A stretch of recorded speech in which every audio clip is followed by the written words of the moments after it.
be the real murder weapon. The second thing this tells us is...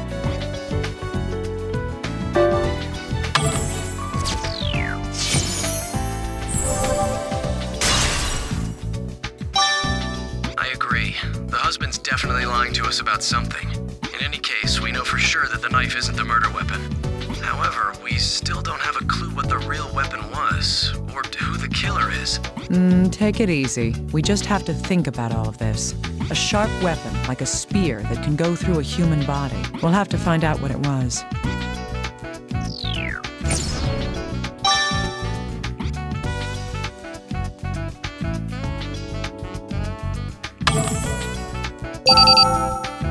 Dr. Kimishima, we're done interrogating Joseph.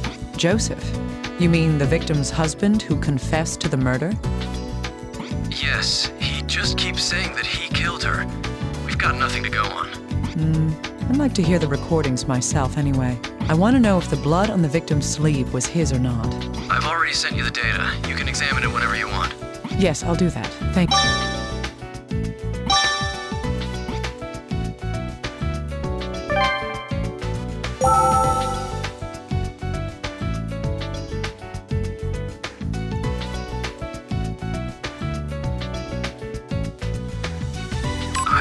Told you people, it was a domestic dispute. I was angry at my wife and I stabbed her. That's all there is to it.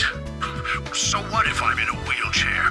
It doesn't mean I can't stab someone. She was standing right in front of me, so I just shanked her right there.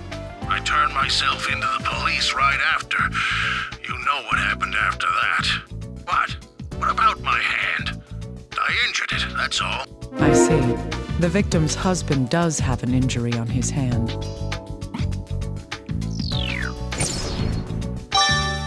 This will prove that the bloodstains came from the husband.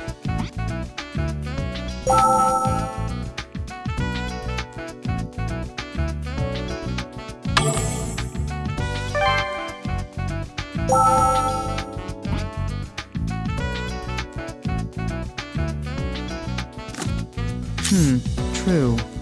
These pieces of information do share a common bond. The blood on the victim's sleeve is type O. Joseph has a wound on his right hand, and he himself has type O blood. There's little doubt that the bloodstains on the sleeve were left by him.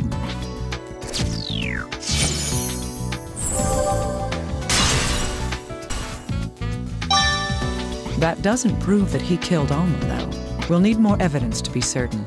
Let's keep investigating.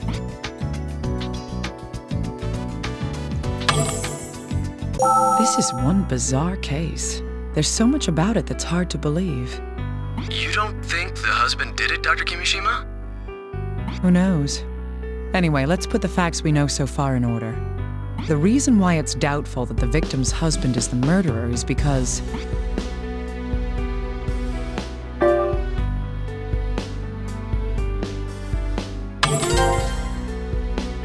Yes.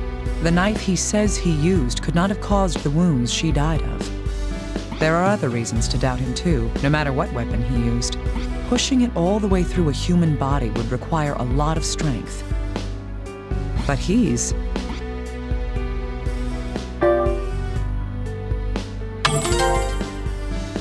Indeed. He is wheelchair-bound and cannot stand under his own strength. Would he be able to kill someone like this while sitting in a wheelchair? His hospital records make it clear that he can't stand up at all. Yes. The shape of the weapon and the details of the death make it unlikely that he's the murderer. Still, he insists that he's the one who killed her. I don't get it. Usually people lie to avoid being blamed for a crime. Huh.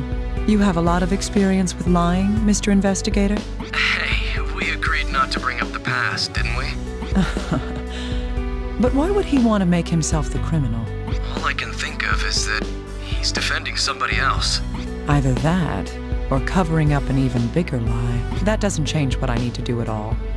Contact HQ about the inconsistencies we've discovered and interrogate the husband again. I'm going to the crime scene. Tell them that, too. Understood. I'll get authorization immediately.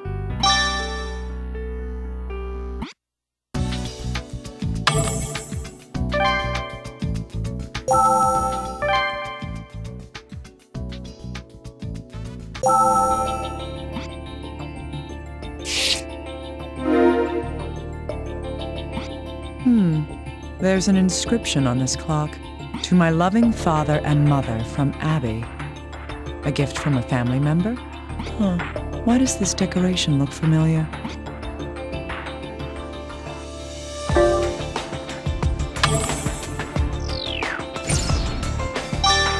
That's right. It's the same as that star-shaped bruise on the victim's head. The murderer could have struck the victim with this clock. I need to take this back and carefully investigate it.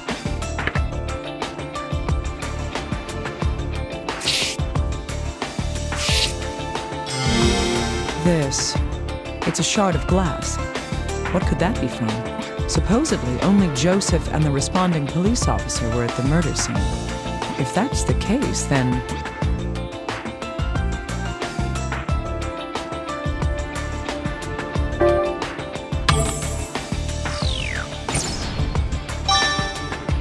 Yes, there were no other shards of glass in the area.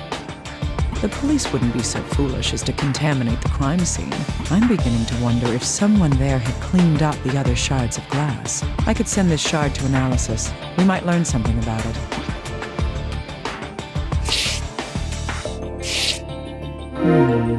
There are traces of something having been burned in this fireplace. It's something other than firewood. I wonder if there's anything left.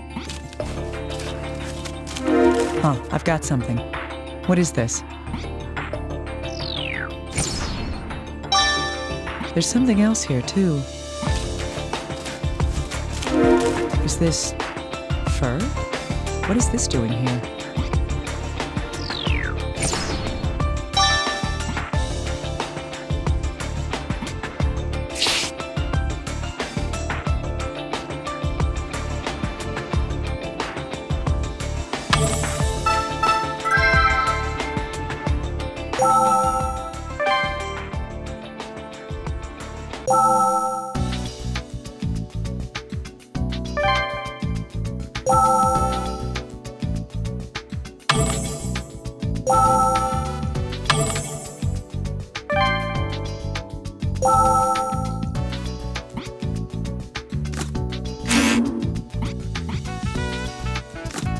Hey, little guy. Your turn. Yes, what is it? Oh, you need something analyzed? Just one moment. There's some kind of compound on the concave surface here. Any details? It's wine. Yep, no mistake. So, there's wine on the inside of this piece of curved glass. That means this shard comes from... That's probably right. Then again, there could be some oddballs who drink wine straight from the bottle or something. Perhaps. Let's assume for the moment that it's from a wine glass. A little more investigation may provide us with more information.